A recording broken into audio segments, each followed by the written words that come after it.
2019. The Raptors won the championship. KD and Kyrie became Nets. Look how that panned out.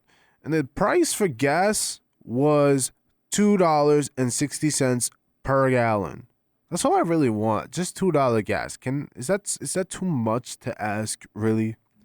If you watched my video about the 2019 Nationals, and if you haven't, you should, you would know that I defined the 2019 season by three things: home run, juice balls, and underdogs.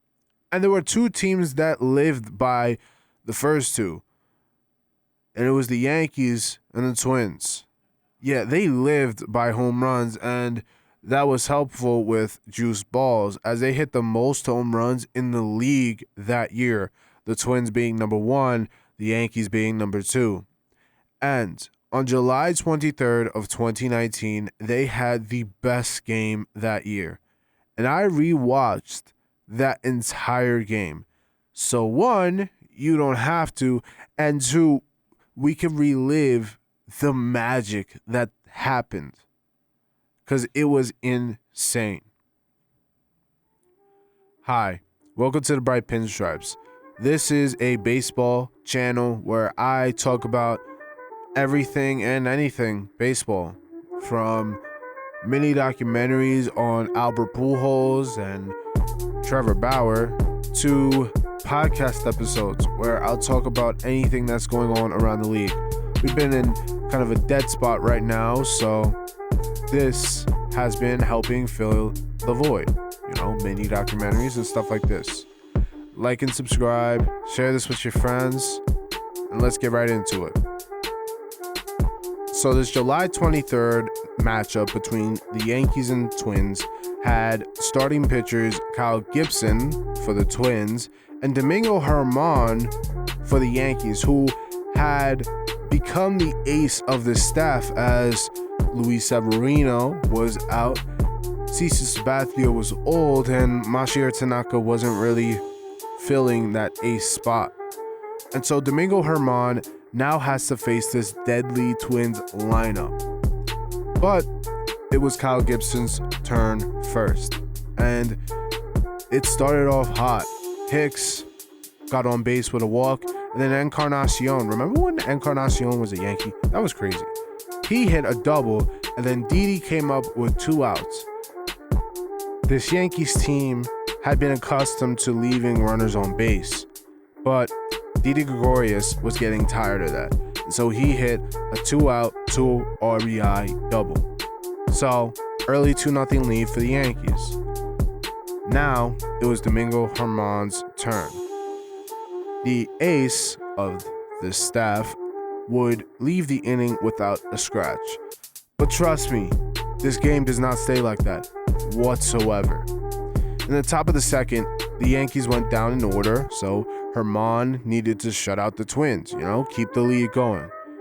Well, they load up the bases, and Germán would give up 1 run, but Germán gets lucky and gets out of the jam. All right, so in the top of the third, Aaron Hicks would get a single, but Aaron Judge would ground out into a double play. Kind of a theme for this Yankee season. But I want you to remember the name Aaron Hicks. He's going to be important later on. So, Edwin Encarnacion walks, and Luke Voit singles, getting Encarnacion to third. Then, Didi Gregorius comes up and had a 3-0 count that got pushed to 3-2. But then he walks after 9 pitches, bringing up a struggling Gary Sanchez. What does he do? Well, he takes 2 pitches for a ball and then takes a third, but the umpire is apparently just blind and calls it a strike. But Sanchez works to a 3-1 count, and then for whatever reason chases this pitch. I don't know how. And then he pops out. I know right now it seems like there's not a lot of action, but trust me, I watched all 4 hours, 33 minutes, and 45 seconds of this game. It's going to pick up. And it would, because on the first pitch of the bottom of the third, it would be a home run by Jorge Polanco. Well, at least it's just 1 run, right? All right, the game's tied. You keep it there, and you should be good. Right? We should be good, right? Well, what's the worst that could happen? What's the worst that could really happen? Talented Twins lineup as Cruz launches one to left. Tauchman back on the track at the wall, leaping, and that ball is gone. Back-to-back home runs for a second straight night from Polanco and Cruz, and the Twins have shot in front. It's 3-2. Well, that could happen. That could happen. 3-2 Twins. All right. Well, Herman can get right back on the horse. Herman gets 2 quick outs and then hits our good buddy Marwin Gonzalez. They're now teammates. That's crazy. But he gets a quick out, and now it's time for the Yankees offense to produce. But they don't do anything to help their ace, Domingo Germán, and go down 1-2-3. Then in the bottom of the 4th, there's a double, and then a pass ball puts a man at third. Jason Castro singles to make it 4-2. But then Germán gets the first out in Kepler, but then gives up a single to Polanco, and then hits Nelson Cruz to load the bases again. But gets Rosario with a great play at first, but gives up another run, 5-2 Twins. And then Miguel Sano up, but with 2 outs. Miguel Sano's a power hitter. He kind of looks like Ortiz. Did you know Ortiz played for the Twins as well? But anyways, Ortiz was bad on the Twins. And Miguel Sano, he's a power hitter. Power hitters are the ones who strike out the most. I mean, really. What's the worst that could happen? There's 2 outs already. What's the worst that's going to happen? Another 3-2. That is drilled. Long gone. 3-run shot, Miguel Sano. And just like that, it's an 8-2 game.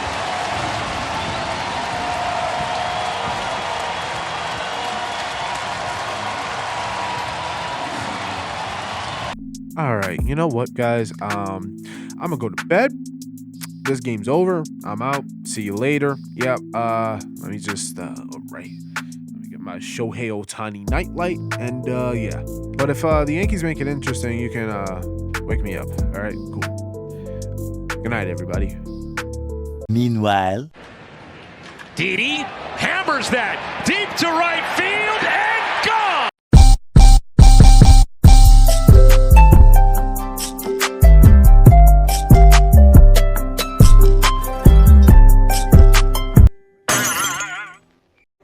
What's up, y'all? You know what time it is? So they made it interesting. And with 2 outs in the top of the 5th, Didi Gregorius hit a 3-run home run. It's 8-5 Twins. The Yankees are back. So now that Germán is out after giving up 8 runs, they would bring in David Hale. His first assignment in the bottom of the 5th would be Jason Castro. He will get a single, but then Kepler grounds out, but that moves the runner to second. Jorge Polanco drives in Castro on a double. It's now 9-5 Twins. Then what should have been a routine play for Didi, he pulls Luke Voit off of the first base bag, and now it's first and second with 1 out.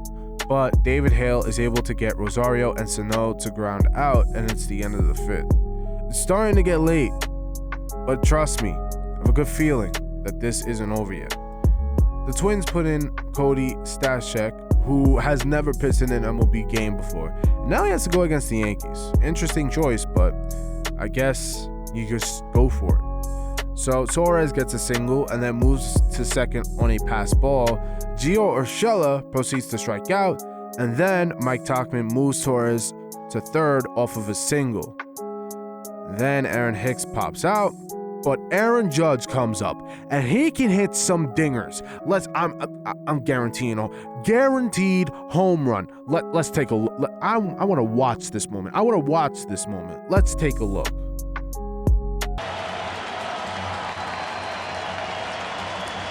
The 1-2 pitch. Swing and a miss. And Stashik fans Judge and escapes the jam. Well, on to the bottom of the 6th, where David Hale is still pitching and he gets a 1-2-3 inning. So, to the top of the 7th, where Stashik strikes out Encarnacion, but then gives up a single to Voit and Didi. And the Twins only have one out with runners at the corners with Gary Sanchez up. And he hits it hard, but he hits it to Polanco, who turns a beautiful double play. My hope is now gone for this team. They're probably going to lose. But to the bottom of the 7th, where they bring in Tommy Kahnle, who just re-signed with the Yankees this year. That's insane. And he strikes out Jason Castro and Max Kepler, and then he gets Jorge Polanco to pop out. To the top of the 8th. Now, I would like to shout out whoever made Baseball Reference, because they have everything on this site. I mean everything, to games, to player infos, to win probabilities on games in the past. And so this is what I use to check the win probability. And so when you take a look at what the Yankees win probability was in the top of the 8th, the Yankees win probability when this inning started was at 4%. That means Minnesota had a 94% chance to win this game. And so, in the top of the 8th inning, Torres starts it out with a walk. Then Urshela doubles, moving Torres to third. And so, Mike Tauchman comes up. And he hits an RBI double, driving in Torres. Urshela goes to third. It's 9-6 Twins. Tauchman obviously at second, of course. Hicks is the tying run. And he strikes out and loses his bat. But like I said, he will be important later. I promise you. I guarantee you. And so Aaron Judge is up to bat. I said he could hit dingers. And boy, did he hit this one a long way.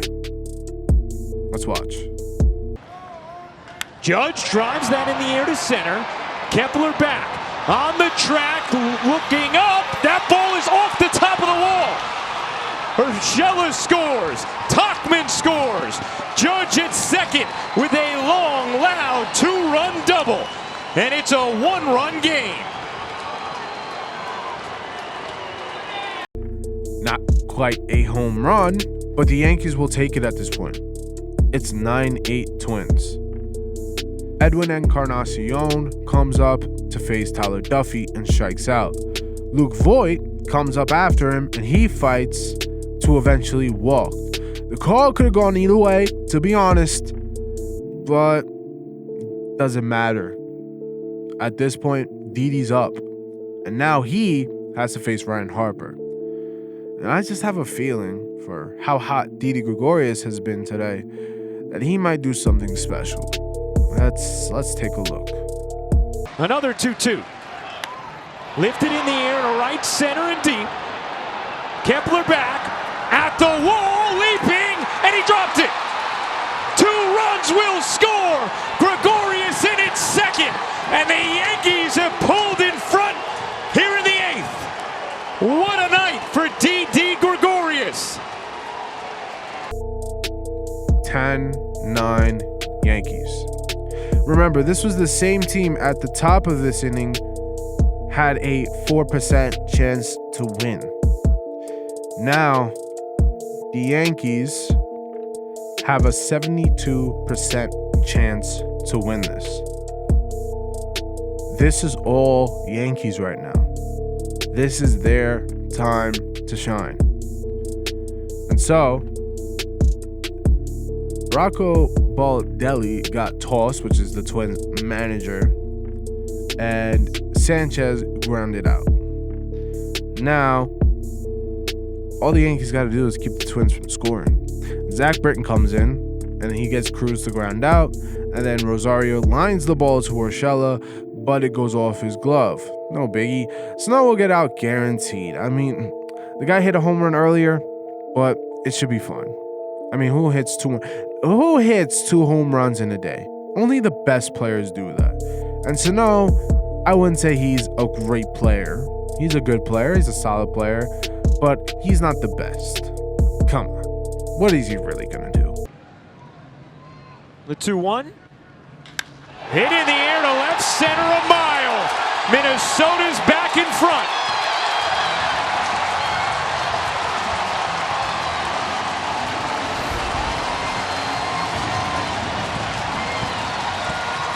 Miguel Sano puts one into orbit off of Zach Britton, and it's 11-10 Twins.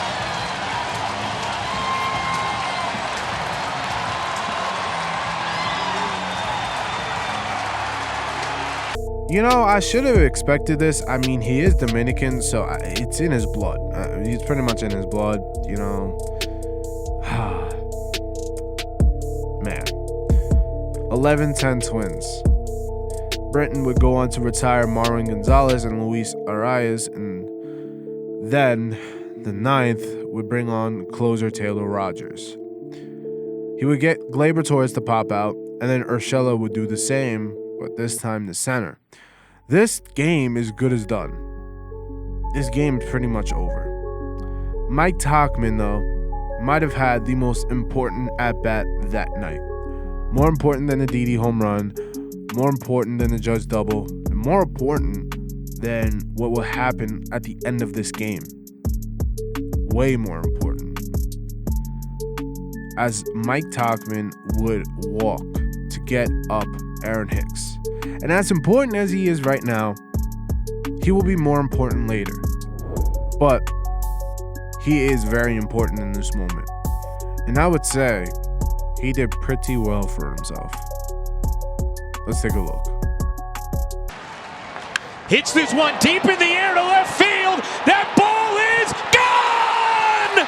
Aaron Hicks delivers a 2-out, 2-run blow. And the Bombers have done it again.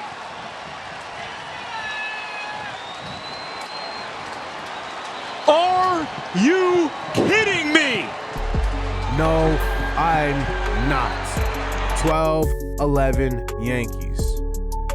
And all that with 2 outs. Judge would then double for Encarnacion to strike out. But now it's the bottom of the 9th. And the Cuban Missile, baby. Aroldis Chapman. Sure, he might blow a couple of games from time to time, but this is the Cuban Missile. This is Aroldis Chapman. This is the guy. He's the closer. You don't want anyone other than Chapman to be up there right now. So, it's done. But the fireworks, they weren't done yet. As before there could be even one out, hitting coach James Rouse gets ejected after arguing balls and strikes, but it doesn't matter because Chapman walks Audrey Anza and now has to face Mitch Garver, who he then walks, and then he walks Max Kepler to load the bases. All right, just give me 1 second. God, if you could hear me right now, save me, please, save me from Aroldis Chapman right now. Anyways, Aroldis Chapman goes on to face Jorge Polanco, who gets a sacrifice fly and ties the game at 12. Nelson Cruz then lines out to Tauchman, and then Rosario pops out to Didi. Now we go into extras. Cole Stewart would come in to face DJ LeMahieu, who came in place of Voit as a pitch runner, and he would ground out. But Didi would single, and so would Austin Romine, who also came in for Sanchez after he rolled his ankle. And now it's on Torres. What can he do? What can he do right now? The 3-0. Swinging and lining a base hit into right center field. Gregorius rounding third. He will score. Gleyber Torres delivers a ribby single to put the Yankees back in front here in the 10th. 13-12 Yankees. Urshela would fly out, but on a wild pitch, Romine scores. It's 14-12 Yankees. Tauchman would then ground out for the last out of the inning. But now it's up to Adam Ottavino to close out. His first task is getting out Miguel Sano. Oh, God. But he does. He gets him with a strikeout. Then he walks Marwin Gonzalez to bring up Luis Arias, who also then walks to bring up Adrianza, who grounds it to Didi, who makes a fantastic play, but couldn't make it two. And now, with two away, with Mitch Garver up, then he walks to bring up Matt Kepler. But then that also takes out Ottavino, who brings in Chad Green, who is no longer a Yankee. I will miss him. But we're not focused on 2023 right now. We're focused on July 23rd, 2019. And remember when I said Aaron Hicks would be very important? Well, he is very, very important right now. This is his moment. Let's watch the end of this masterpiece of a baseball game. Let's watch the ending of the best baseball game in 2019. The 2-1. Kepler lines that in the air to left center. Hicks on the run. Dives. And he made the catch. He made the play. Oh my goodness. What a catch from Aaron Hicks to end it. 14-12 the final on a sensational leaping, lunging grab and a fitting finish to an unforgettable night. You see, this is why I love baseball. This play right here, this game in general, is why I love baseball. It's where the weakest link is the hero. It's where the bad player becomes a part of baseball history. And it's where the impossible becomes possible or reality. It's just insane. Anything can happen. And this game right here defines baseball. It was lengthy. Truthfully, it was lengthy. But it had me on the edge of my seat, and my stomach was in knots, like I never watched the game before. Moment after moment, home runs, guarantees, thinking this might be over, thinking it might be over now. But it just kept going. And baseball is like that. And that's why I love it. Because you can never predict baseball. And as much as I have a love-hate relationship with it, it's definitely a masterpiece. Thank you for watching. Thank you for listening. If you like what you watched today, check out some of my other stuff. I did a mini documentary on the 2019 Nationals. I did one on the 2017 Yankees. So if you want to check those out, go ahead. They're all here. Like and subscribe. Share this with your friends. And as always, peace.